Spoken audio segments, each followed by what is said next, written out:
Okay, so I would say we can start the session. Thanks everybody who has joined this webinar and the Blackstone series again. This is our 9th installment, and thanks for the panelists to be with us. We're going to introduce everybody in a minute. I'm Michele Giordani. I'm one of the founder and managing partner of Gellify at a global level. And today, as anticipated, we are going to talk about how artificial intelligence can be a solution for unpredictable times, just like the one that we are facing now. I'll take a moment to present everybody, just to introduce ourselves. As I was saying, I'm one of the founders of Gellify. I have a background as a data scientist. I've been among the core team of startups that have worked in analytics and artificial intelligence that have exited to our global organization into the topic, and then moved into global business information providers. So I've worked also on in the industry of data itself. And with me today we have Elena from Telefonica. If you want to introduce yourself. Hi, I am Elena from Telefonica. I am the Global Big Data Director. I have been working in Telefonica for more than 20 years in different countries and with different responsibilities, but for the last 6 years, I've been focused on big data, and now combining this with Internet of Things, with IoT. I'm extremely happy to participate in this panel. Well, thank you very much for joining, and I know that Telefonica is very advanced also in the how do we make a business out of the big data initiative. So it will be very interesting. And also Enrique Serrano is with us. Enrique, thank you very much for joining. Thank you very much. I am the CEO of Dinamica. Dinamica is a niche technical company specialized in artificial intelligence, big data technology, and advanced analytics. Is a global company because we are working in Europe, Americas, Middle East a little, and we are working mainly in several industries or sectors like financial, public sector, retail, oil and gas, and energy. And I am Vice President of Ametic. Ametic is a business association that is representative of digital technology industry in Spain. And our members are all size companies, small and large global companies, mainly technical, technological, and digital companies. Okay, thank you very much for joining. And Stefano from Italy, instead, we've known for a little bit of time. Very happy to have you here today. Thank you, Michele, for inviting me. I am Stefano Gatti, head of data and analytics in Nexi, which is the Italian leader of digital payments. But I usually, above all, describe myself as a data lover, a long learner who has been working for more than 20 years in the data world with different roles, from data analyst to head of data and innovation, also in the credit sector, like with Cerved. Okay, thanks very much. And we had the opportunity to have also Massimo Cannizzo as well. So Massimo, thank you for taking the time to be with us today. And I think part of the audience already know you, but also some might not. So I would ask you to introduce yourself as well. Yeah, thank you very much. With pleasure, I'm here, of course. My name is Massimo Cannizzo. I'm CEO and co-founder of Gellify Middle East. Since this year, actually, we opened in Dubai now with expansion plans also for the rest of the Middle East at the beginning of this year. So I spent my life 5 years in the European Space Agency on innovation. Then I joined Accenture for 22 years as a technology and digital strategy lead for South Europe and Middle East. And recently I was, since this is a nice community about that, I want to share that I was leading for 3 years before leading Accenture, the global data strategy team, for the big data and data strategy and analytics team for Accenture. And then now I am more than happy to be here to debate about this topic on this topical moment. Thank you. Yeah, I think we have a lot on our plate. So just to set up expectation, we're gonna have more or less 1 hour. We will try to be strict on the mark of 1 o'clock our time. And I'm gonna give a little bit of an introduction about the series and some key topics, and then we're gonna have a more general conversation. And we have really more technical, organizational, and also ethical concerns to discuss. I think on artificial intelligence, it is a very interesting topic. And if we combine this with the COVID and Black Swan situation, obviously it's a very nice mix. Okay, going through the introduction, just a couple of words about Gellify. This is how do we represent what we are. Gellify, we define Gellify as a B2B innovation platform. We work typically with organization, might be on the offer side of innovation, that is startups and small tech businesses, or on the demand side. So larger organization who has already an established business or a social role or institutional role. And we create joint projects between these actors, also bringing in the investment component that is interested into trying to obviously invest in those that are going to be the most successful ventures. And while doing so, we set this up in Italy at first, and now we are expanding, as Massimo was saying, in Spain and Portugal and in Middle East. The logic is the same. The key point of this expansion is that as long as we work with organization on the demand side, we can provide a larger and larger footprint of content, of innovation that we bring from the startups where we invest, and also that we scout on a global level. So this kind of setting is proving very, very effective, and also operation in Spain, Portugal, and Middle East are going to benefit from the fact that we have already very large footprint of startups that we've invested in from Italy, and at group level. We have already 25, some have exited. So this is working very well in a virtuous cycle that is bringing innovation to its end. And what we do is basically that we can deliver an innovation project from its design down to its implementation in a very agile and startup-like kind of way. So if you want to get to know us more, please feel free to touch base on the website that you see on the bottom. So a few words about the Black Swan series and why we are talking about Black Swan at all during this period. We have started this in the peak of the COVID crisis, trying to scope a series of contents that would be beneficial into how do we address the actual peak of the crisis, the phase 2, let's say, mixed situation, and now the new normal situation.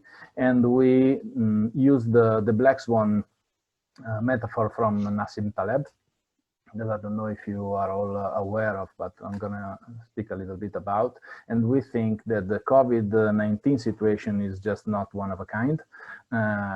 It's obviously very specific, and that's its own dynamic, but we are facing more and more black swans like this, so black swan events like this, and we need to be prepared on leveraging technologies and also methodologies from an organizational perspective on how to face these kind of challenges. So just to give a very brief introduction about the Black Swan theory that is behind the name, but also behind some of the concepts that you're gonna share today. A Black Swan event is an event that is defined as a surprise for the observer. Obviously, there can be differences in between one person or one organization and another based on the information that they have. But the point here is that Black Swans aren't predictable. The second point is that the event has a very large effect from an economical perspective, from a society perspective, and this leads to some changes then to how the dynamic when it comes back to stability. And then the third point is more of a psychological trap of the Black Swan theory, and it says that as soon as the event is gone, everybody think that they could have predicted it. And that is the trap that will lead to prepare for the next COVID-19, while the next Black Swan would be very, very different. So the only solution that we have for this, also referring to Nassim Taleb, the creator of the Black Swan theory, as it is defined by him, is to revolve around having anti-fragile capabilities. So capabilities that will help into facing very improbable, very uncertain situation with large changes into how do business work or how do organizations are organized in order to do their jobs. So this is what we're gonna deep dive into also today, in particular looking obviously from the artificial intelligence angle. Just to give a brief view of what was our vision about why to prepare for Black Swans. Let's take a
every time I see this, I have to say that I feel the need to reinforce the logic of it's time to act, because now we're getting out of the COVID-19 peak of the crisis. And obviously, it's very important that we keep in our mind the fact that something more is going to come. Let's hope something less dramatic, obviously. For those who are the first presence on the Black Swan series, we have defined for this series a capability framework. So which are the capabilities and where they are relevant. So today we're going to focus on how do we activate the ecosystem, and also information is in our ecosystem kind of view. And in particular, we are now in the phase of setting up something for the new normal that the COVID-19 is leaving behind, but also this can be applied obviously for any Black Swan situation. Just to share a couple of words before going deeper into the topic, we're gonna comment a little bit about augmented decisioning. So how do artificial intelligence comes into play when taking decisions? just to have everybody a common ground, let's say. Then we're going to do a round table, and at the end we're going to keep some time for Q&A. So you can see at the bottom of the screen, if you move your mouse, a Q&A box. Please feel free to post there the question as soon as they arise, and then we're going to address them at the end with the help of the panelists, obviously. But please try to fill them up as we talk, so that they are not missed into the transaction. So Amagda decisioning, and what is that? I have just a couple of slides to illustrate a couple of concepts that I think are very relevant. This is a framework from Gartner Institute from a few time ago, actually, but that I think is still very relevant and clarifies a lot of how does decisioning gets impacted by data and analytics and artificial intelligence. So reading from left to right, obviously, we have the flow of anyone who has worked with data knows that. So having the data, doing some analytics less or more complex, and then supporting a decision that can be even fully automated to take action. This ties into controlling or steering a business process that is already ongoing. Obviously, everything that we have known so far works this way, and actually, technically speaking, it works this way. Also, if we give data to artificial intelligence techniques, this is the path. But when we think about where do we apply these kind of technologies, we should do the other way around. So designing the impact of artificial intelligence, or obviously it needs to start from the actions and then goes backward to the data, and to providing the system with the best data that we can have to answer a particular question or to take a particular decision. Obviously, in each of these situations, we're going to have artificial intelligence playing a slightly different role. We have cases with decision automation. For example, what we are doing now is based on artificial intelligence algorithms that are compressing and decompressing the video in order for everybody to be able to participate. And this is a fully automated process. There are instead at the top of the scheme right here, the descriptive part, obviously, that can be a more sophisticated kind of artificial intelligence, which supports the human by presenting the information that are most relevant and that adapt basically a user interface, for example. So as you can see, artificial intelligence can have many applications, because it is also a way, if you want, of coding in a different way.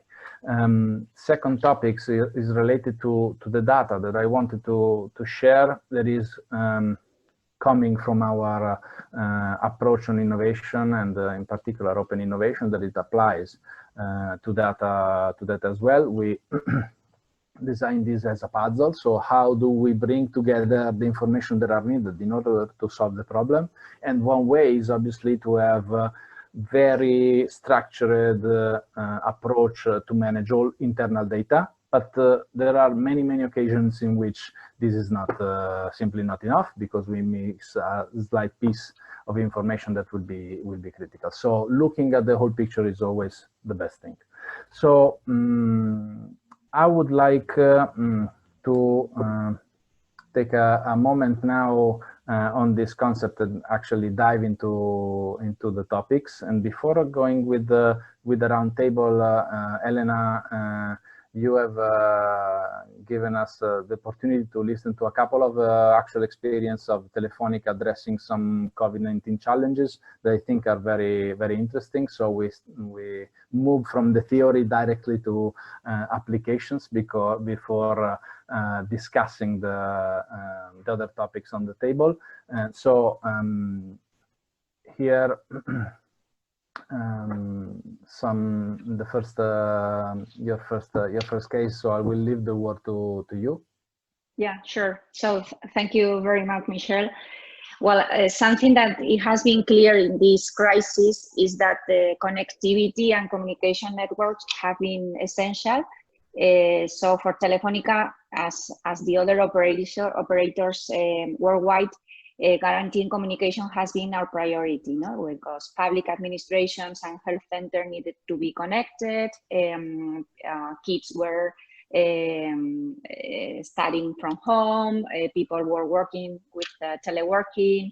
And at the personal level, everybody wanted to be in touch with their family and friends 24/7 and download the videos, etc. And I think we are proud to say that the networks will work properly and absorb this demand peak.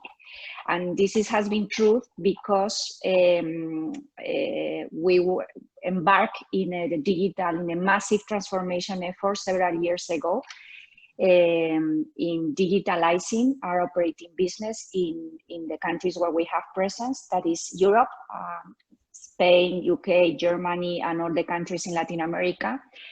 And because the telco industry is facing, I would say, a do or die kind of dilemma to transform ourselves. So it was coming out of necessity, because on the one hand, we have the pressure from the customers that are already digital, and they demand a more personalized offering. We are also facing the new digital competitors, the OTT, that have different business models with no legacies and different rules. And if this wasn't enough, we are experiencing actually a huge pressure on investment and bottom line, because there is an increasing gap between the data traffic and the data revenues. So customers want to use more data, so we need to make more investment, but they don't want to pay more. So we have clearly a not easy situation. And what we are doing is transforming everything from business processes to support systems to the network itself. And as you can imagine, it's not an easy task. It's a complex task to simplify an end-to-end digitalizing a company with 350 million customers in 15 countries. And I'm saying this because in this transformation process, data and artificial intelligence are playing a fundamental role. As we digitalize our network, our systems, our products and services, a huge amount of data is created. And in order to extract value out of this data, we are creating what we call internally in Telefónica the fourth platform, that is a cognitive intelligence platform applying big data and artificial intelligence. So basically we are creating abstraction layer that allows to speak the same data language in all the countries. So we are normalizing the data and developing a set of common APIs throughout Telefónica, and it also allows us to offer a simple environment with transparency and control over the personal information with the customers. And based on these capabilities of this fourth platform, that of course is a long-term project, we are deploying and we are using AI for the 3 use cases that you can see in the slide. Of course, the one that has a more direct impact is internal use cases. So just an example, in Spain, we have implemented more than 100 use cases with hundreds of millions of euros in savings per year.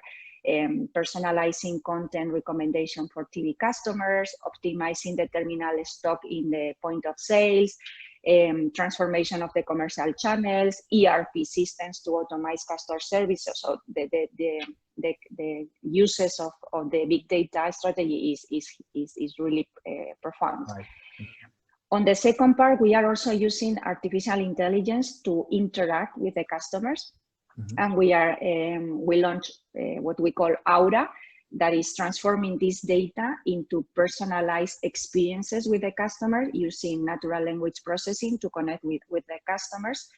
And the third part is, as you were mentioning before, Michelle, we are also using big data to work with other B2B customers and public administration. So we leverage everything that we have developed for our internal uses, and we work with B2B customers to help them to also leverage big data and artificial intelligence in their own strategies. And we do that through a unit that is called Luca. If we move to the next page, just some example of how we are using it in the COVID. One of the things that we do is leverage, as usual, the rich data that we have as a telco company. No? With the mobile phones have been an identifier of the activity of any person. No? We are almost 24 hours a day connected. So we are able to extract value out of the insights from these 350 million customers. So it's billions of events per day. And we are able to extract this data out of our network. In order to protect the privacy and security of the data, we anonymize the data, we extrapolate it, and we aggregate the data. And we are providing services to different sectors, like to retail, to transportation, to tourism, to help them understand the fluxes of movements of the people, of the population in general.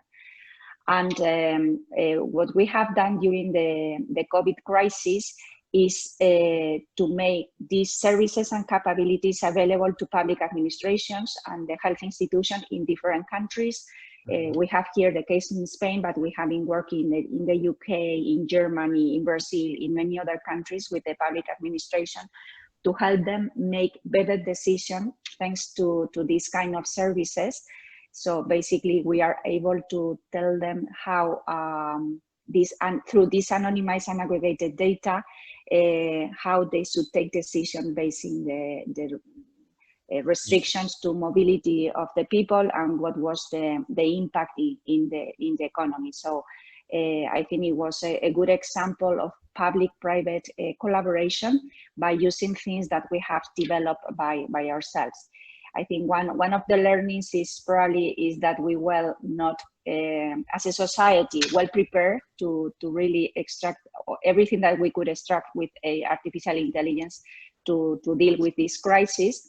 And hopefully we have learned that data is very relevant and we need to keep it over time to make sure that whenever another crisis, whenever a black swan appears, we are ready to extract value out of each. Thank you, Ellen. I think it's a perfect example of arriving prepared, no, to the black swan event. Obviously, not having the black swan in mind. And just to start from that, and obviously this talks a lot around also the speed at which we can do things. I would like to now open up a little bit the discussion to Stefano and Enrique about key learnings about the COVID situation that once looking at the data and the AI have been lesson learned, or like in Elena's case, being ready because we have prepared of using and leveraging data in a so efficient way. Stefano, do you have some topic in mind thinking of COVID-19? Yes, if I can, I wanted to spend 1 minute about what I think is about augmented decisioning, especially inside the organization, and how can an organization could prepare to a black swan.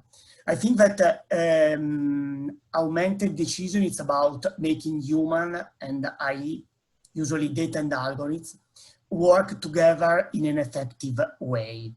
And there are, I think, a different way to facilitate it. And also in Next, in my experience, in my 2 years experience, I have tried with my teams to facilitate it across all the organization with some clear but important actions. The first one is to make human understand the result of AI. This is crucial. In the field, we say explainable AI, but it's very important because if you want an executive or a manager to use your result, you have to explain how mainly the AI works. And for this, you have also to visualize, for example, a tool data visualization is important. I see example coming from Elena industry, but to visualize the result of AI, it's very important. It simplifies the way human stay in the loop.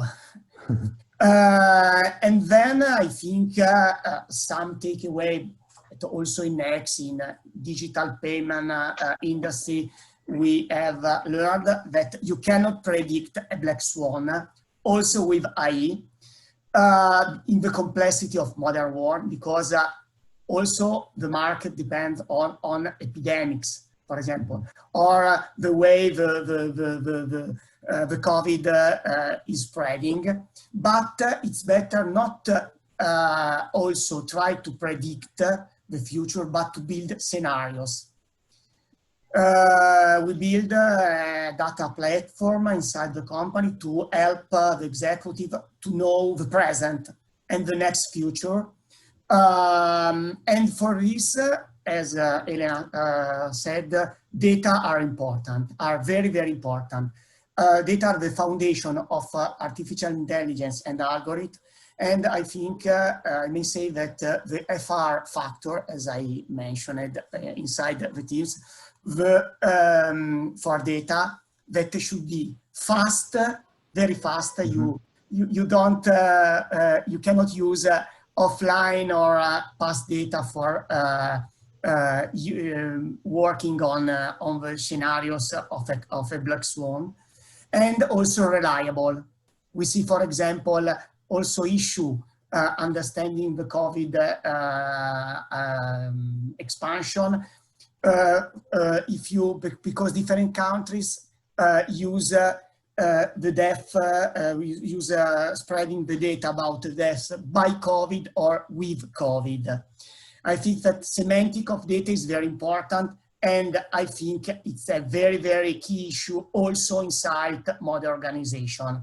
Also to augment the first-party data, the data that are inside the organization with third-party data, which is a very, very important topic, which augment either the data, but also the algorithm. Yeah, thank you, Stefan. I think you touched on, based on a key topic that is, okay, we have a very big amount of data, but how do we interoperate? And I was talking just yesterday with Enrique that was raising this point on being able to make data from different organizations work together. So I don't know if you feel this has been important, let's say tackling this point has been important during COVID-19, or it can be, let's say, something to prepare for the next black swan? Probably my opinion is not very, very polite, because I think that don't worry. Probably normally the question, the very big question is health or economy, and it's a wrong question, because why not technology? For example, in order to health, World Health Organization was enabled to define and apply global protocols. Economy, where is the leadership? European Union, OECD, China, USA. Where? Technology, impossible to run the same app. There are more than 100 apps in the world. It's crazy. What a waste of time and money, and the real powerful is a massive use, more than 60%, you know, of population, and only European Union and Google and Apple worries about edge standards and Bluetooth. France launched your new COVID app now, and it's a failure with only 1.7 million users. The key question is it possible to predict a pandemic? Is it possible to know to virus propagation? How is the impact in each country? in real time World Health Organization and the protocols is possible different plans or recommendations per country. That's rate is completely different. USA rates, Italian rates, Spain rates. For me, a key data, where is key data? Key data is raw data. And for me, as like the fruit must be fresh, and expiration date with homogeneous formats, texture, flavor, and color. The power is the raw data, and in this pandemic, only that is possible at local level. Really, the issue at local level is lack of advanced analytical or artificial intelligence capabilities. In my mind, take away apps or take away analytics without context or functional knowledge, health, environment, or epidemiological context has no sense. It's a big mistake. This is my opinion. Understood. Now I think it's a very good example of something that now Elena was talking about, the big effort to arrive to that point within Telefonica, and when we scale it up, let's say more on a society level, then becomes a lot more complex. And I think as we all have worked on data projects, Max, maybe you can also share a little bit of wisdom around how to blend different sources together. But we have experienced that diversity in data, so having different sources that can be put together, typically a way to create more value. Max, how would you say it can be a road into being able to interoperate a little bit more on that level? Do you think that there is a methodology or a way for corporation organization to be ready for this? First of all, I would like to just appeal, but I would like to express also my experience during COVID leveraging data, just to one as a citizen and one as a businessman. The citizen, I agree with Stefano. We experienced all the problem of the quality of data, even worse, the quality of indicators, because actually there was a wrong set of indicators since the beginning, even at global level, and still now we don't have the right intelligence on the situation because of the wrong setup of analytics around that. As a businessman, I need to say that another kind of example of how to react in such a kind of situation is the experience we had together, actually, Michele, in launching Gellify Middle East. We did a perfect marketing plan, perfect branding activation plan to launch Gellify in the Middle East, done with fantastic events on the Palm and so on and so forth. But then at the end, the pandemic arrived, and then we need to reinvent ourselves very rapidly. And the help of data and the help of artificial intelligence, in particular in the area of digital marketing, and the team that is also connected here from us, it's also Amanda and Christine and Maria and so on. They did a fantastic job to help to identify the right stakeholder to contact and so on. So we were able, just in a nutshell, we were able to create attraction and brand awareness and an activation of the company even during the lockdown, because of the ability to find the right stakeholders in the right way and use the right digital channels and analytics. So this is my experience on the COVID-19. Regarding the diversity of data, I think that big data is the result of, big data is the demonstration of the failure of the company and enterprise data. Many of us, I think, experienced the big failure of the big enterprise warehouse of 10 years ago or more. So I think that the diversity of data is related to the dynamic of data. So I think that I started my career in aerospace where real-time data it's normal, and I learned how to deal with that in air traffic control. Now it's becoming a normal in every business, because real-time data can allow you to make rapid decisions and rapid reaction. So also to answer to Enrique, I don't think we will never be able to predict a black swan by definition, because a black swan is not predictable. And we will never be able, even with predictive analytics, to intercept this properly. What we can do through data is to be able to react fast and able to, like we did with my example of brand activation, and solve the issue, no? and not to be disrupted by this. So diversity of data plays this role, because actually I can have a different contribution from the stakeholders. And I think it's very important also to talk about the ecosystem. So diversity means also to leverage the ecosystem. My company cannot rely only on my enterprise data, even not by only by internet data, because internet data by Facebook everybody can buy, but my ecosystem data, so my partnership. If at ecosystem level I am able to leverage additional information and make partnerships on data more than make partnership on services, this makes a difference.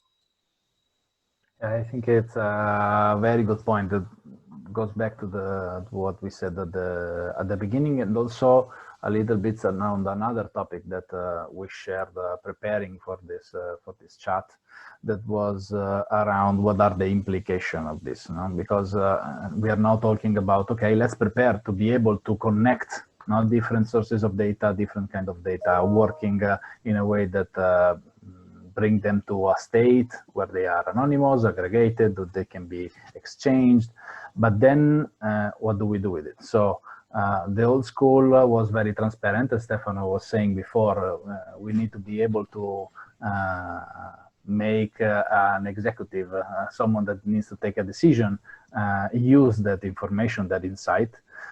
But when we move into the realm of artificial intelligence, sometimes this becomes a little bit blurry, no? It's not so transparent. So what are the counter moves to that? So we want to use the power of artificial intelligence, but we also need to manage a process that is less transparent sometimes. So did you have experience on this? And Elena, Stefano, Enrique, please feel free to dig into the topic of is this a solution because it's very powerful, or we need to also build a process around it in order to be in control of what it's actually doing behind the hood?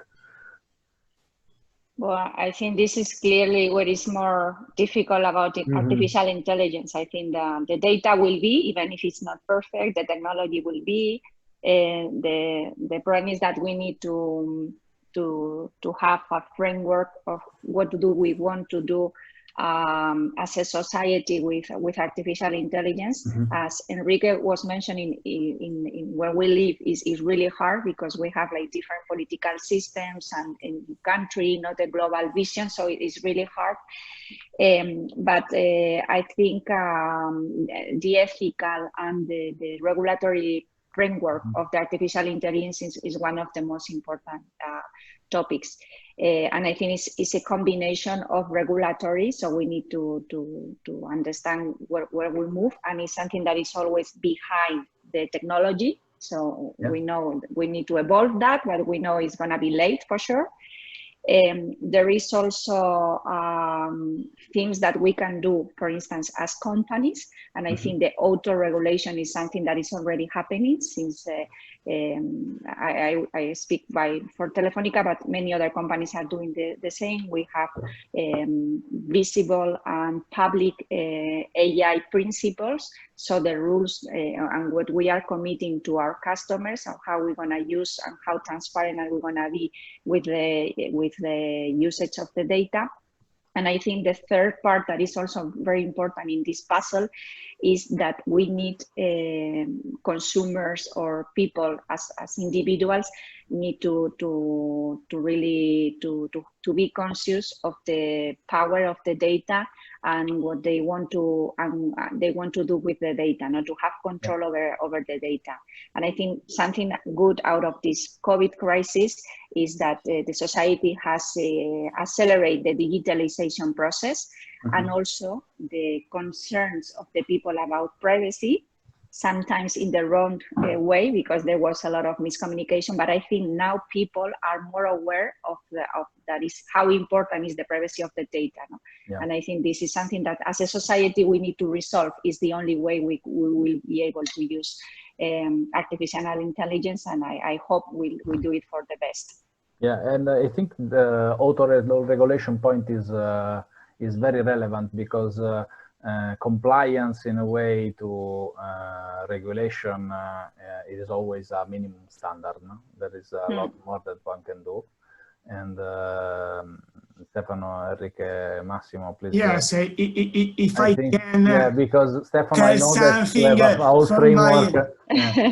From my experience, I think that you mentioned diversity, but we have to put diversity at every layer, from the organization layer to the society layer to the politics layer. We have to add diversity to this virtual artificial intelligence roundtable.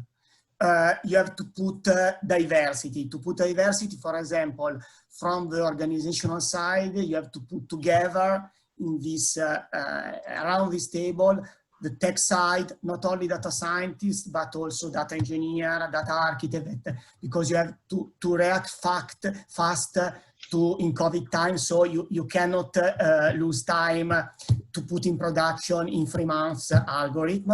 But also from business side, you have to know your industry, your important challenges. So business has to be in the table, around the table from the first times. And then also the company, you have to have legal and security experts around the table, not only legal, but security. That data and algorithms are assets of the company now.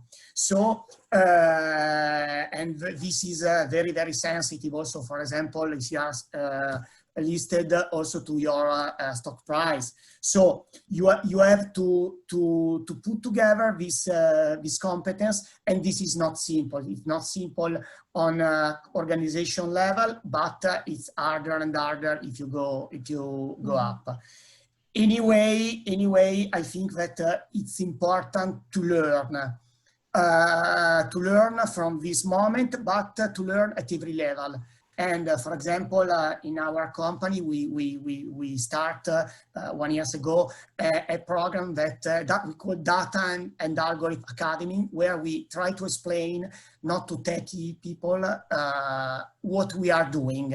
And this brings results in democratization of algorithm and data inside the company. But I think that there are some countries that are going to do this and are doing this at a nation level. Yeah, I think it's the second time around that we are touching base on communication, because it's something that every data scientist needs to learn a little bit. Yes. Because you were about to say something on the topic of communication. I was saying. My point of view is people are very, very happy working with AI because give us superpowers. And if you want it, for example, to be right in all your decisions, that's great. It's very, very big. You can be the best in class,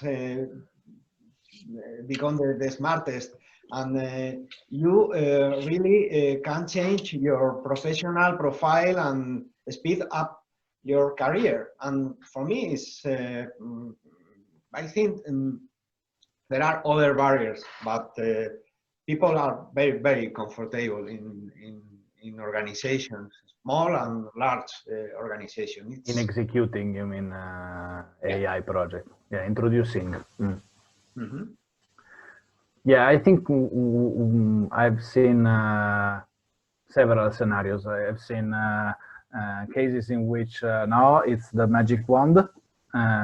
So we bring artificial intelligence in, and also complex decision. It gets down to there is an algorithm that says so, and the opposite way around. So decisions that need to take place in a certain way with a certain human dynamic, and that let's say completely bombed the project, and then everything went back to the way it was. But I agree with you, Enrique, that people are starting to understand that this is more and more a core competence of everybody's work, basically being able to leverage this kind of technology and importance of data.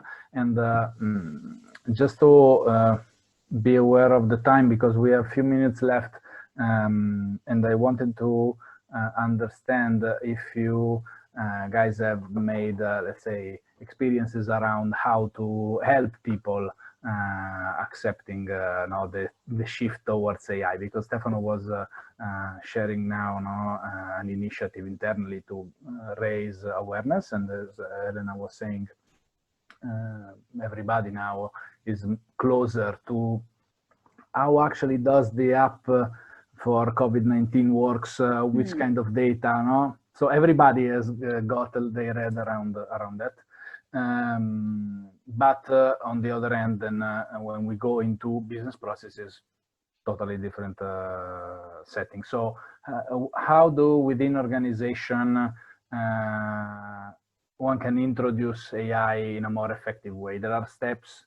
There are some things that shouldn't be done because they risk of burning the project and creating a bad expectation. So what are the tricks there for you that have done this many times over? Yeah, my opinion, I'm not as optimistic as Enrique in this sense. I think, of course, there are people that see AI as a way of boosting their productivity and being able to focus on the tasks that are like more high value. But at least in my company, that where we also have a lot of traditional profiles that see AI as a competitor of their work, and it's not that easy, no? How to change, because at the end we have resistance to change in general. Everything you want to change the way we do the processes, not just with artificial intelligence, but in general. People transformation and culture is probably one of the most difficult things to do, and it's not different with artificial intelligence. So what we are doing is like several actions at the same time. Every time we want to introduce some changes in the processes, maybe RPA or algorithms to take decision, I think it's important to involve the people and to communicate that is something that is going to improve, and to make them part of the change, because otherwise we get a lot of resistance. We also do, as Stefano said, we also have an academy where we are trying to really introduce these concepts and to sell the benefits of these kind of technologies. But of course, there are changes in the way we do things, and as any other changes, you have people that are against the changes and others that are more proactive. So you just need to deal with that, because it's part of the success of the initiatives and the projects. Yeah. Max, in a really tweet. Then we move to the Q&A. Very short, because I am passionate about the topic, and I have thought leadership on that.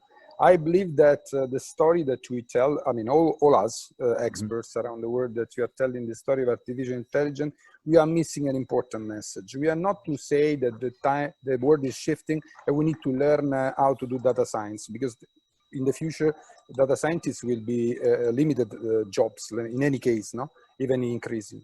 The message is that the human race, the humans, are elevating their abilities. This happened already with Industrial Revolution, with people from the farms moved to the industries, and from the industries to the offices. Now, from the offices, we are moving to the leadership. We will have in 50 years only leaders that are managing with creativity, with mindfulness, with strong ethical values, decisions in orchestrating work that will be distributed between humans and machines. And this is a huge opportunity of elevation that we need to embrace with a passion, not just a reskilling, but an elevation of the position of humans on the planet. Sorry, I was short with a big... No, I know that you're very passionate about this, and also on session 10, we are gonna dive into this topic. So we have a lot of questions. Thanks for everybody who joined in posting those. I'll try to address them quickly. And for everybody who can stay, both panelists and attendees, please feel free to stay after the mark. But I would start from all of you with this question. What are the trends industry-wide that you think will be the next big thing, and which you think will bring important changes on big data as we know it today? So I think this is a big question, because we are talking already about something that is new, and as long as it is new, there is new stuff coming already.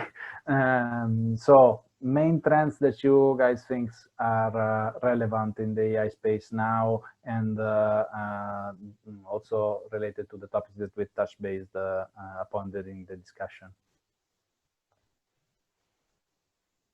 I try to give a prediction, so just one. I will miss it. I think that in education sector, AI and data will be more and more important. We spoke about the importance of learning, also for changing the way the organization works and so on. And I think either as a citizen or as a manager, I hope that we use data and artificial intelligence to make human learn in a better way, because I think this is the most important needing. And this long due probably. No? And yes, and edutech, I think it's a very, very cool sector to be in. For me, it's real-time decisions, achieve decision and real-time decisions. This is the main for me. And I think the state of art working in forecasting, in image and language processing, and all together with robotic, I think is a very challenge. Elena, I agree. I think it's not completely new. There is still a lot of room of the things that are already happening, but they're at a more extended way. And even, for instance, with edge computing, I think we also open like just everything that we are doing, but a massive way.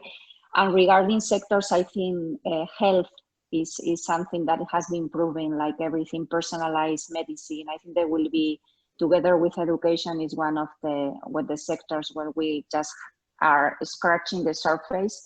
And I think there will be like huge developments in the near future if we are able to do everything that we were saying before, right? Regarding data and exactly. Yeah, absolutely. I absolutely agree. Also because the loop of the feedback there is very long, no? Because treatments on people obviously take a lot of time. Exactly. Max? Yeah, I cannot agree more, because actually we selected the 3 industries to deep dive in the next session 10 of this Black Swan series next week, and it will be healthcare, education, so actually we are there. And the third one is different, it's hospitality. Hospitality is the most disrupted one in this moment, so we wanted to have a look at how to react on this, how they are reacting on this, and which is the new way to do things, because actually, okay, hospitality is hotels, is food and beverages, is entertainment, is many things, but there are completely new way to explore. For example, just to tell a story, there was a rock star, I don't remember now the name, that during the COVID did a concert in virtual reality with 20 millions of people following him. And I don't know, with the $5 each of ticket, you can imagine. So I think that there are in these industries big opportunities, but the creativity will be the solution. So let's go ahead. Okay, yeah, I agree. So you were saying basically that also enabling from with AI new ways of doing business is gonna be a trend. Yep. Correct. Yeah. The example was digital in general. AI, of course, is one big actor in everything because it's augmenting the capabilities to process any kind of information. Yeah. Okay, I think I'm trying to prioritizing a little bit on the Q&A because we have many. So related to the black swan events such as coronavirus, from your view, how data science should handle the abnormal historical data after everything goes back to normal? So this is also an interesting point of view. So how do we address the fact that we are going to have biased data in a way? We cannot average the coronavirus into everything in the future. So I think it's an interesting question. And also, every time that we work on outliers like this, we are making a choice. So we're back to the decision point, no? So I decide to leave out a data point because it messes with my data. There is or with my algorithm. So I think it's an interesting point. So what should we do on that? What do you think?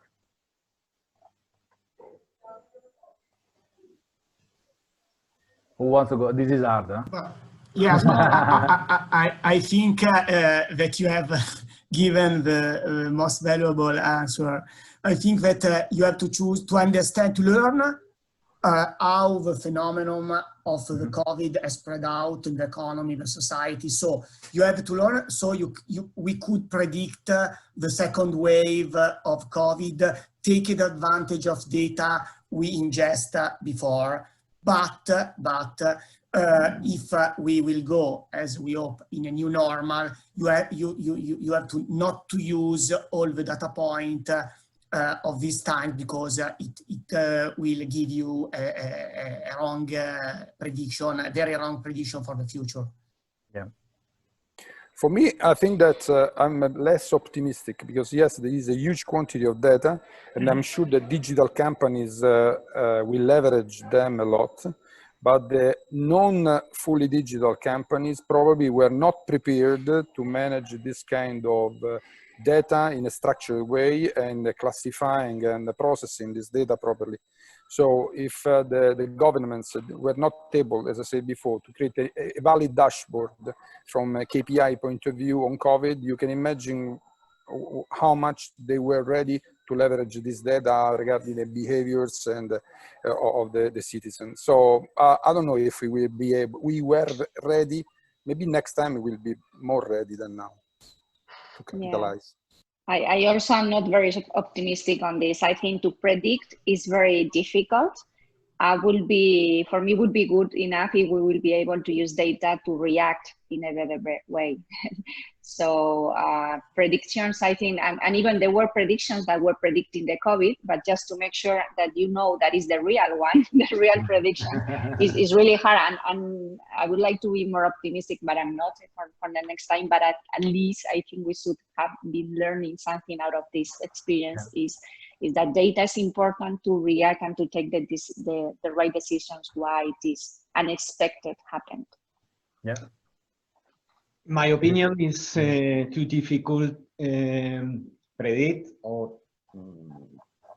to be analytic without data governance, with rules and protocols, and without that it's impossible. And I think in that crisis the main problem of data is data governance. Yeah, I think it's a very good lesson learned. Let's say we are a little bit addressing this from the beginning of the session, and just to go on. So Javier, can you please share some example of AI that are game changers in business processes? How were they used in a way that made it successful? So this is, I think, another key topic, that is telling stories about AI that is working effectively in business and organization and with humans, no, not leaving the ground to AI robot, no, or science fiction scenarios where obviously everything is depicted in an extremist way. So these and then I would say we might address the rest after the session, but if you guys have an example that you think really killed it with AI plus humans, I think it would be great. I have a couple in mind. I'll say at the end. For example, for large French retailer, I think it's known for people. COVID has increased 20% cost that do not compensate for a similar increase in demand. 5% increase in forecast accuracy, equating to more or less 175 million in savings. Crystal clear. Yeah. Mm-hmm. So AI to achieve that, you say, would be next thing to do. Yeah. Yeah, another example is actually the work we do, for example, in Gellify with our startup NRBrain. NRBrain is a startup we leverage artificial intelligence to optimize the consumption of energy in the building. So it's a smart building application, able to cut by 30–40%, 30% is more conservative, the cost of the energy of the buildings, especially in cities like Dubai, for example. This is very important. And because with a network of sensors, it's able to capture the right information to manage the supply of AC, for example, in the best way.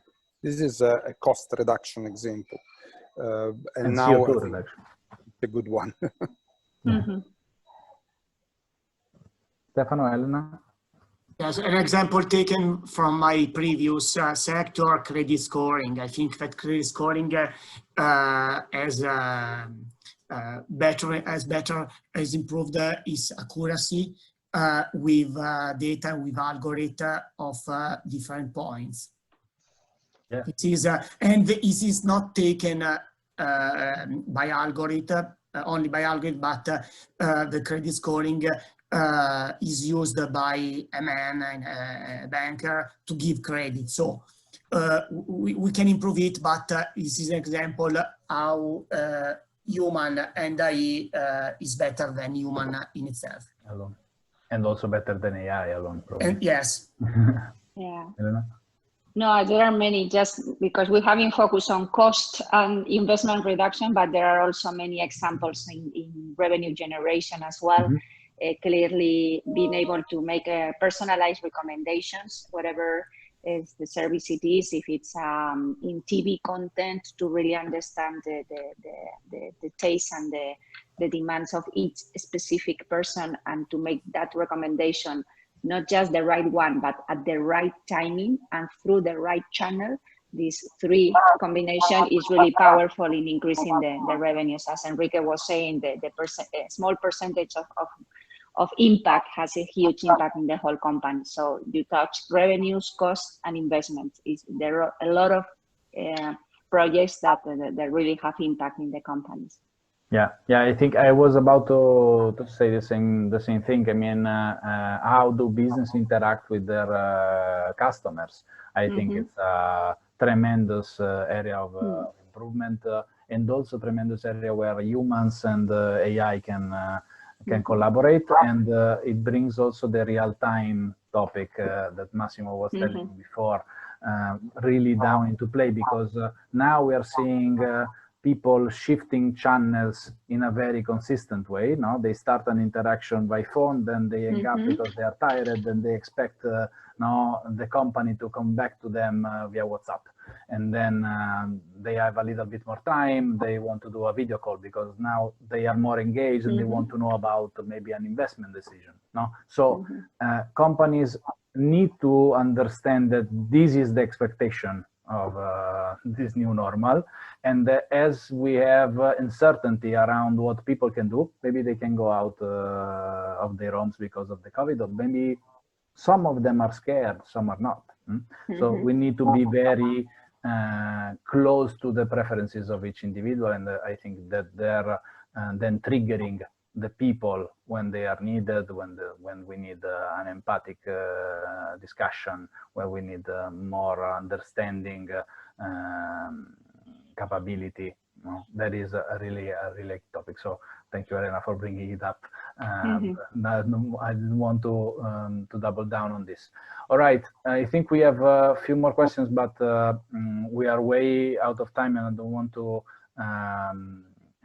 leave you starving before the meeting at 2 o'clock. So thank you very much, everybody, for joining. I'll circulate the rest of the Q&A after the session, so we can share with all attendees, and so we close the loop on all the topics. Thank you very much for joining. It has been a pleasure having this chat with you all, and see you next time. Please come to next session next week on session 10, because Max is going to talk about how to be empathic and let's say total new way of being mindful leaders. So that is going to be very interesting as well. We will share more examples on healthcare, on education and hospitality, or how to apply artificial intelligence and other technologies. So looking forward.